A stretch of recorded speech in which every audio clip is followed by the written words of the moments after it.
personas sensibles, las personas abiertas a todo, que todo vale y todo es bonito, son las personas, son los candidatos perfectos para que en los últimos tiempos, en un momento determinado, puedan ser utilizados por el mismo diablo sin darse cuenta. Fijaros que incluso ha habido personas con una gran comunión, con una gran relación con el Señor, que en un momento determinado hasta el diablo los usó y no se habían dado cuenta.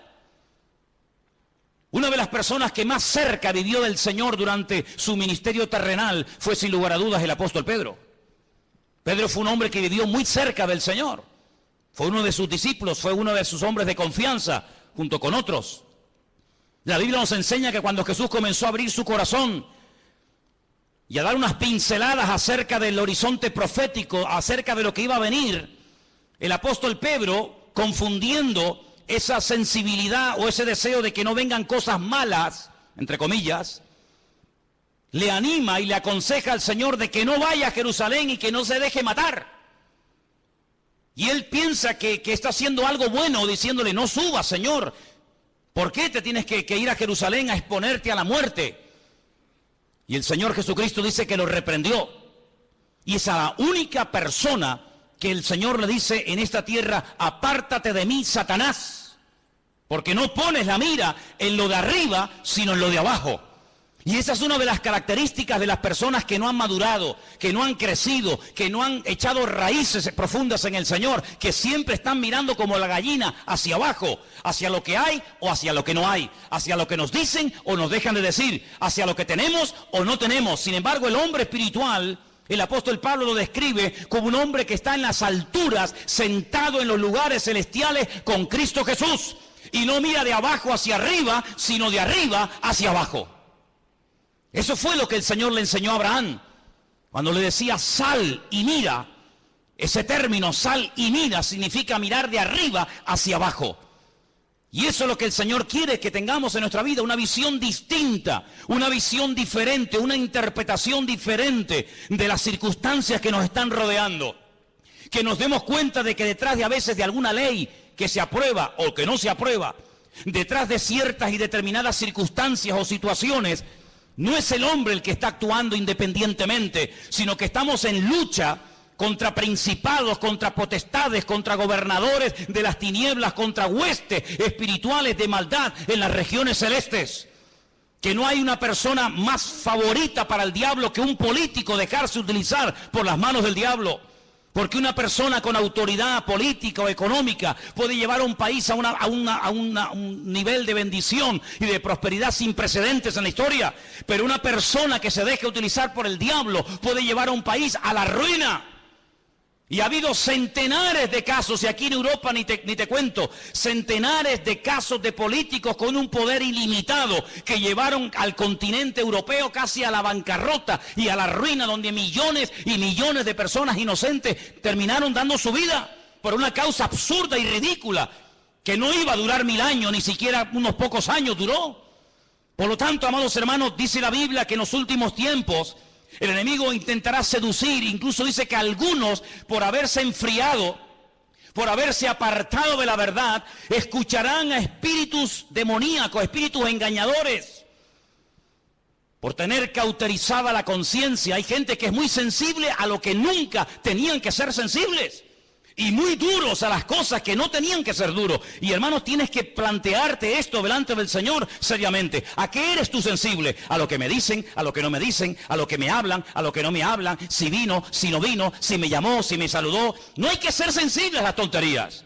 Hay que ser sensibles a la voz de Dios. El que tiene oídos para oír, oiga lo que el Espíritu Santo le dice a la iglesia. Hay que ser duros como piedras a las cosas de la carne, a cosas que ni me van ni me vienen. Pero hay que ser tremendamente sensibles y abiertos a la voz del Espíritu Santo hablando a la iglesia, porque como nunca antes en la historia, el Señor le está hablando a la iglesia en estos últimos tiempos. ¿Cuántos dicen amén? Y hay del creyente que no oiga a Dios. ¿Es que acaso Dios se ha quedado mudo? ¿Es que acaso el Señor no tiene nada que decir hoy en día al pueblo de Dios, cuando nunca en la historia han ocurrido cosas y están a punto de ocurrir otras tremendas? Cuando el mismo Señor Jesucristo le dijo a sus discípulos, os conviene que yo me vaya. Pero ¿qué actitud estáis desarrollando? ¿Pero qué os ocurre? ¿Por qué estáis tristes? como si os fuera a dejar solos o huérfanos. ¿Pero qué estáis diciendo? Estáis fomentando, os estáis realimentando con una actitud de pobrecitos que nos quedamos solos. Eso no es de Dios. Eso no es de Dios, esa actitud. Os conviene que yo me vaya, aunque no lo entiendan, porque si yo no me voy, cosas nuevas no pueden venir. Se produciría en vuestra vida una dependencia casi diríamos que enfermiza, en el sentido de que no seríais capaces ni ir ni de aquí a la esquina. Pero tenéis que aprender a vivir, entre comillas, solos, enfrentaros a los problemas solos, organizar vuestro tiempo libre, tenéis que comenzar a desarrollar un nuevo estilo de vida. Y sobre todas las cosas, cuando yo me vaya, yo a la diestra del Padre le rogaré a mi Padre para que os envíe al Consolador, para que esté con vosotros para siempre. Yo no puedo estar de momento con vosotros para siempre, pero cuando Él venga, y la pregunta es, ¿vino o no vino? ¿Vino el Consolador? ¿Vino el Espíritu Santo a la iglesia, a este mundo, sí o no? Pues dice, Él tomará de lo mío y Él os lo hará saber. Las cosas que han de venir, Él te las va a susurrar al oído. Porque dice la Biblia que las cosas ocultas, pues ahí están ocultas, pero las cosas reveladas son para nosotros, sus siervos, los que creemos en Él y le honramos con todo el corazón. ¿Cuántos dicen amén? Así que para nosotros la Biblia no es como para el mundo un libro más, papel y tinta, muy interesante, sino que para nosotros la Biblia es un libro vivo a través del cual Dios nos habla, pero esta palabra, esta letra negra en hojas blancas, tiene que cobrar vida cuando viene el Espíritu que la inspiró. Y entonces Él nos recuerda las cosas, Él nos ilumina el camino, Él toma de Cristo y lo glorifica en nuestra vida. A eso tenemos que ser sensibles. Pero si entramos en un círculo de religiosidad, si no hay una renovación espiritual, si no hay un crecimiento, si hay una vida rutinaria, monótona, tú no te vas a enterar de nada. Pero dice la palabra del Señor que no solamente tenemos que acordarnos de su palabra, fijaros en el versículo 4, dice, acordaos de la ley de Moisés. En otras palabras, hay que echar un ojo al pasado, a lo que se dijo, a lo que se escribió, a lo que se profetizó, a lo que se reveló, pero también dice en el versículo 5, pero yo os envío al profeta Elías. Es decir, con un ojo miramos atrás a lo escrito y con un ojo miramos adelante a lo que está a punto de cumplirse. Hay gente que solamente mira atrás. Hay gente que solamente mira al pasado. Incluso algunos cuando van a dar algún testimonio, te cuentan un testimonio de hace 10 años. Que está bien, gloria a Dios, lo que el Señor hizo en tu vida hace 10 años. Me parece muy bonito. Pero ¿y hoy? ¿Hoy? ¿Tienes algo nuevo que contar? O cuando te pida un testimonio vas a subir aquí y me vas a contar cómo te convertiste y cómo Dios te sanó y cómo Dios te liberó hace 40 años. Y ahora ya tienes 40 años más y no hay novedad, no hay renuevo en tu vida. No, mirar atrás a lo que se escribió, mirar a mi siervo, mirar a las profecías. Pero no se olviden que también hay que mirar adelante, a lo que viene. ¿Cuántos dicen amén? Y nosotros vamos a ser una generación que vamos a ver cosas que ninguna generación de la historia vio. Porque la Biblia dice que las cosas que ninguno vio, las cosas que ninguno oyó, son las que las verán y las experimentarán aquellas personas que aman al Señor. ¿Pero en qué estás metido tú? ¿Estudias la palabra? ¿Le preguntas cosas al Señor? ¿Le pides detalles? ¿Le pides información al Señor?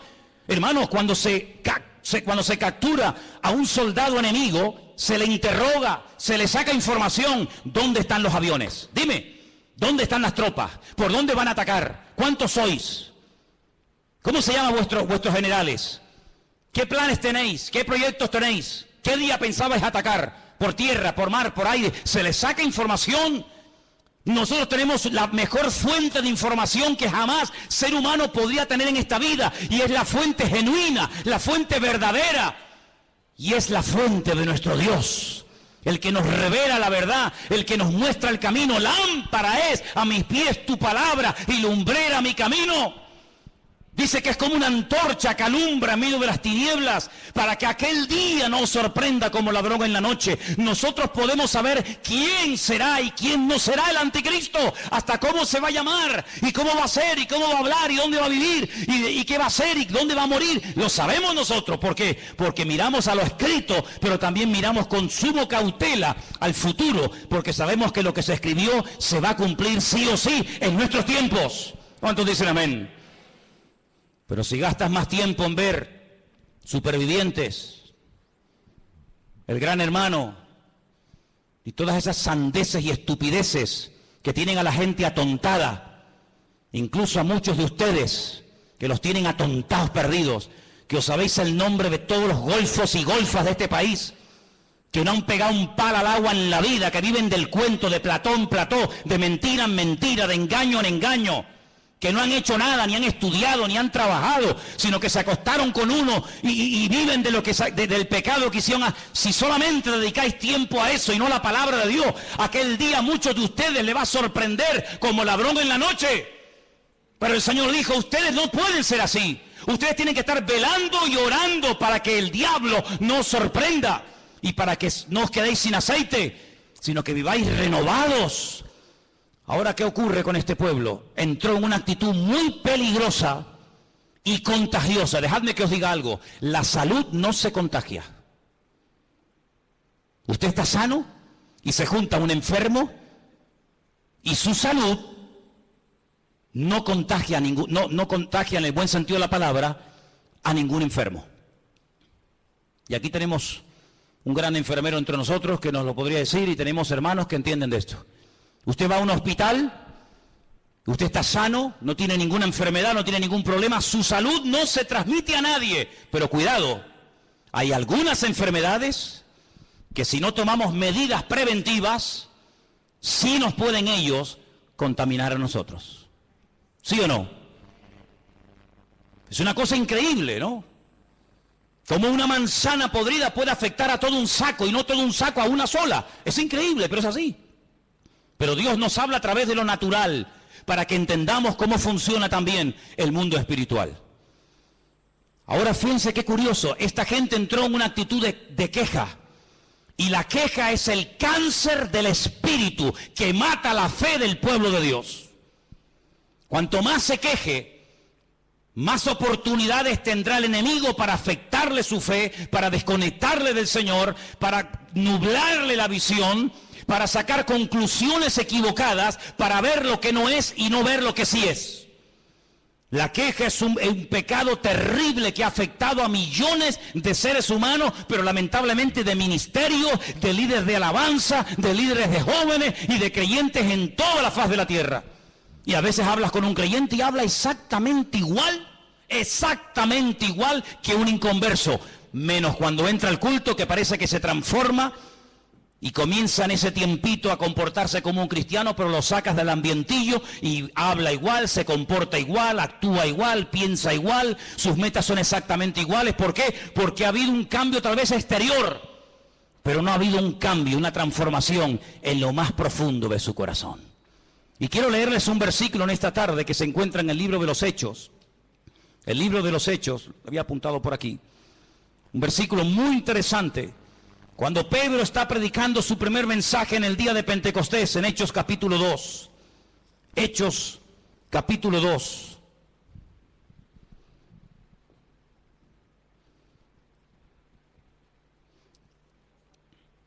¿Lo tienen, hermanos?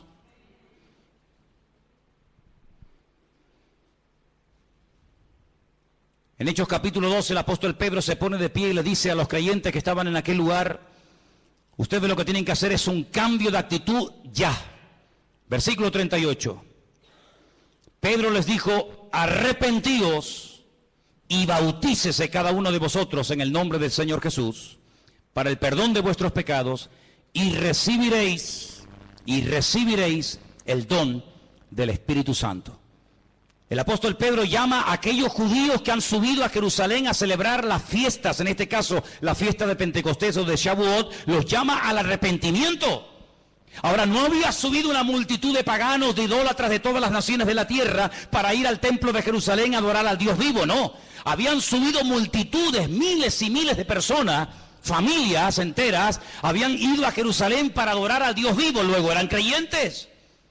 No eran paganos, no eran idólatras, eran personas que viajaban de España, de Italia, de Grecia, de Babilonia, de Irán, de África, de todas partes del mundo, días, semanas enteras para ir a Jerusalén a adorar a Dios. Y a esas multitudes que iban cargados con sus ofrendas, con sus diezmos, a esas multitudes Pedro les dice: arrepentíos En otras palabras, no solamente el arrepentimiento es para el inconverso, para el que practica la idolatría, para el que practica el pecado, sino que también el arrepentimiento, el cambio de vida, también es para el creyente y para el Hijo de Dios. ¿Cuántos dicen amén?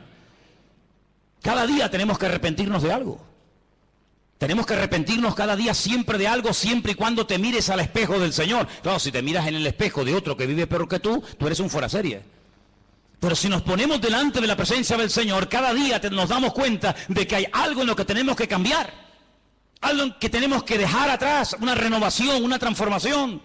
Y por eso Pedro los llama al arrepentimiento. Por eso Pedro los confronta.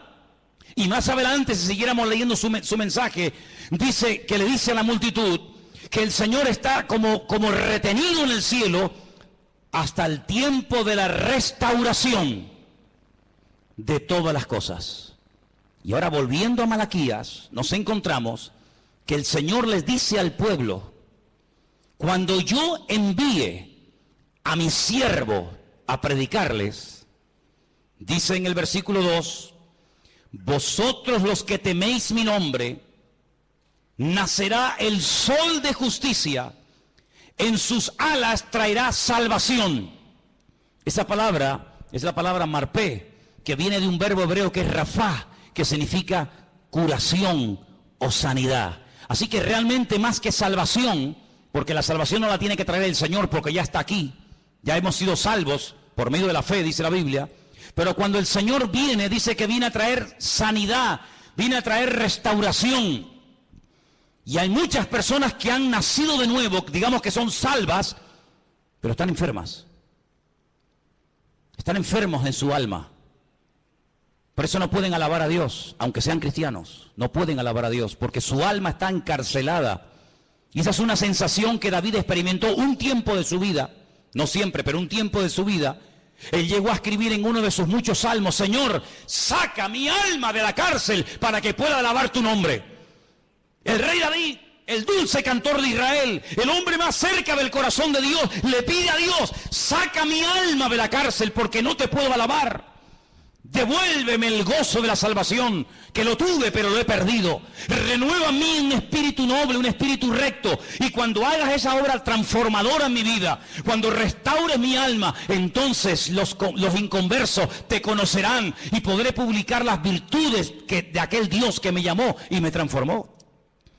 Hay tanta gente enferma en las iglesias, tanta gente enferma de recuerdos. Personas que sufrieron una herida hace montones de años y no se dejaron sanar. Personas que en la intimidad viven como inconversos y se llaman cristianos. Le dijo una vez el Señor a través de su siervo a una de las iglesias del Apocalipsis: tenéis nombre de que vivís y estáis muertos. Usaban un nombre que no hacía referencia a la situación real de la congregación y a la situación real de su vida. ¿Cómo se sabe si usted está vivo realmente? Primero, hay un deseo tremendo de alabar a Dios constante y permanentemente, ¿sí o no? ¿No se acuerda usted cuando comenzó a conquistar a su mujer? ¿Eras tan seco como eres hoy en día? ¿Eres tan antipático como a veces eres? ¿O tan frío, o tan no sé qué? ¿A que no? Ay, amigo. Le voy a pedir un día a las hermanas que traigan las poesías que tu marido te escribía antes de casarte contigo. Elena guarda todas las cartas, ni se te ocurra traer una, ¿eh? Elena tiene montañas de cartas que yo le escribía desde el ejército cuando estaba. Las cosas que uno decía para conquistar a esa mujer, ¿verdad? Uno no sé de dónde sacaba ese ramalazo de Gustavo Adolfo Bécquer. No sé de dónde sacaba uno eso. Después ya se acabó todo eso. Se acabó todo eso. Qué tremendo, ¿no? Pues eso es la primera característica de un cristiano que está vivo, que tiene ganas de alabar a Dios, porque está enamorado de ese Dios que le ha transformado la vida.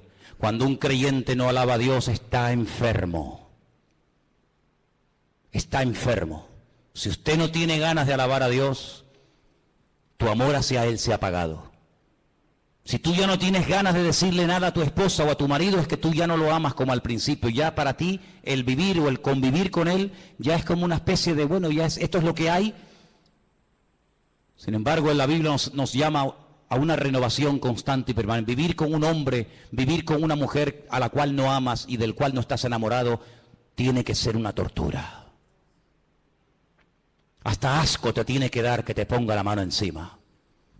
Estar al lado de un hombre, dormir al lado de un hombre y de una mujer que no amas cuando tu corazón no está con ella o cuando tu corazón no está con él, tiene que ser una tortura terrible. No ves la hora de salir de esa casa.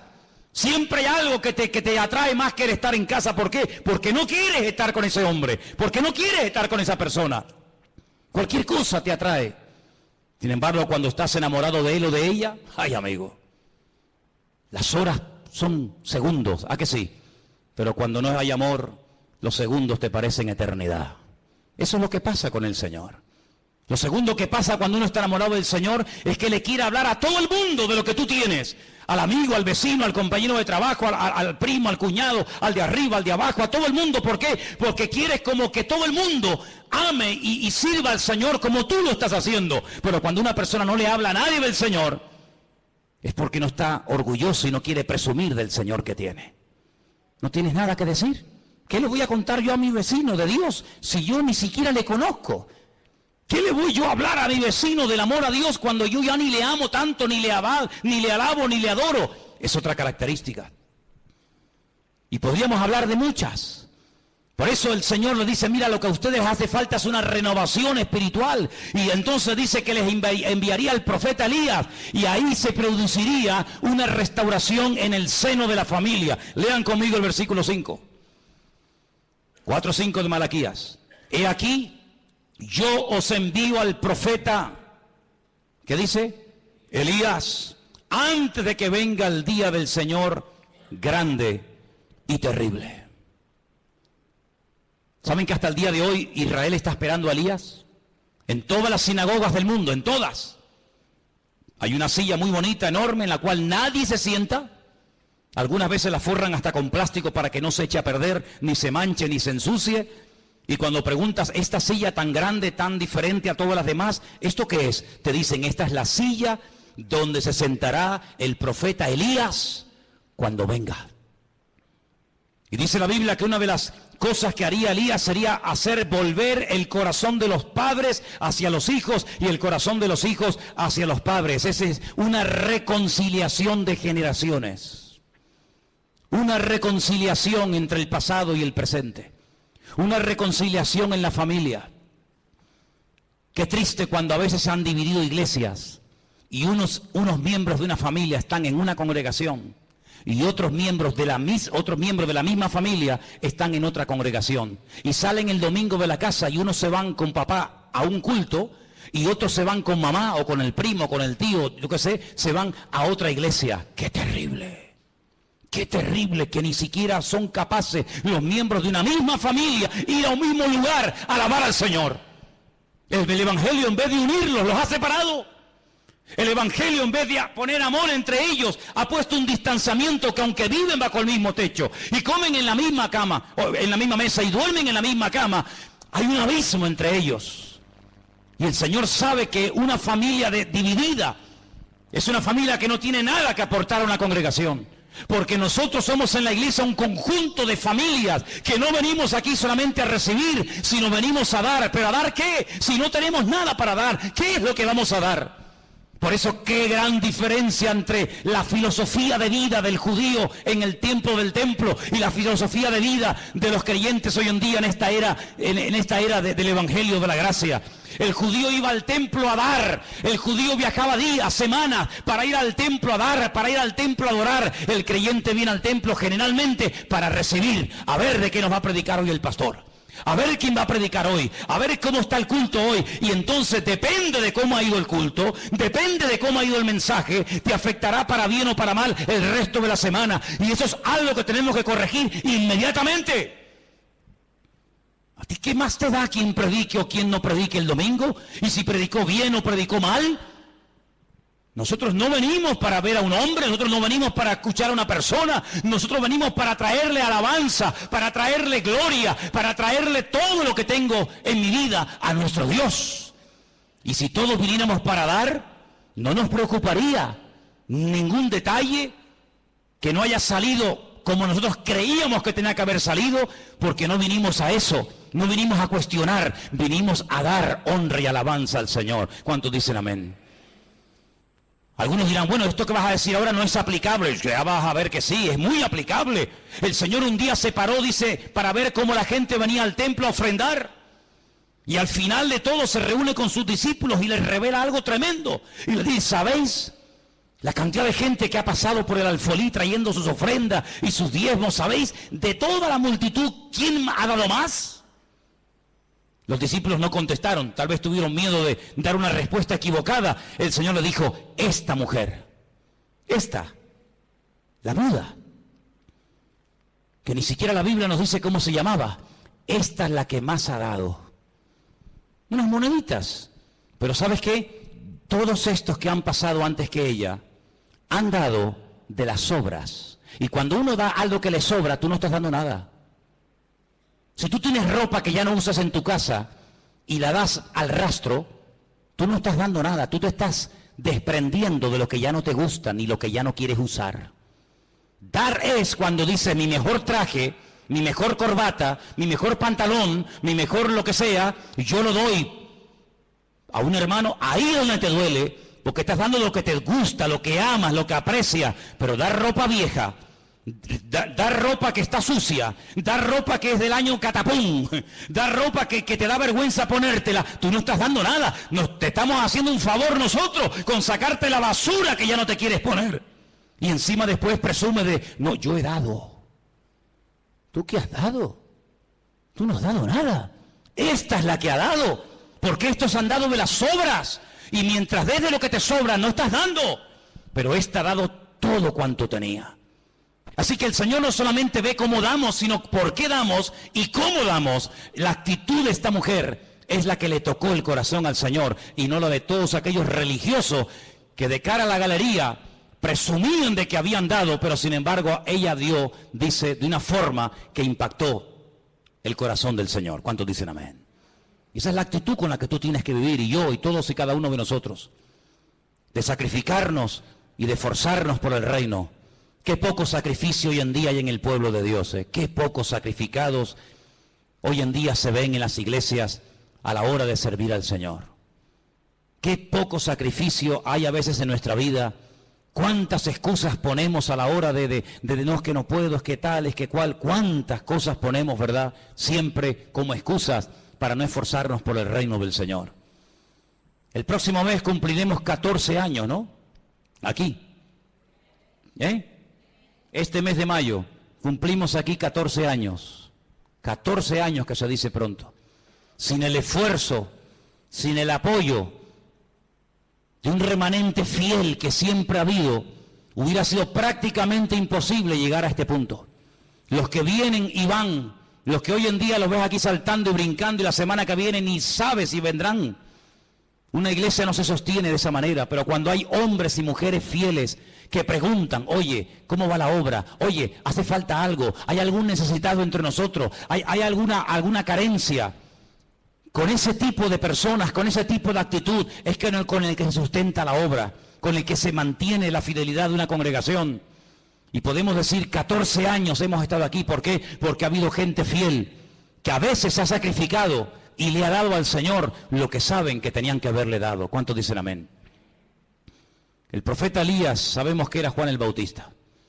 Un hombre que vino antes del Señor y aproximadamente durante un año trajo un ministerio de restauración, produjo una revolución, creó una expectativa en el pueblo de Israel, pero él siempre decía, yo no soy el que tiene que venir, yo solamente soy la voz de uno que clama en el desierto, pero el que viene detrás de mí, a ese es al que tenéis que oír y a ese es al que tenéis que escuchar. Pero antes, dejadme que os lleve al capítulo 3, verso 2, donde dice, ¿cómo será el día del Señor? Capítulo 3, verso 2 dice, ¿quién podrá soportar el tiempo de su venida? ¿Quién? ¿Quién podrá estar en pie cuando Él se manifieste?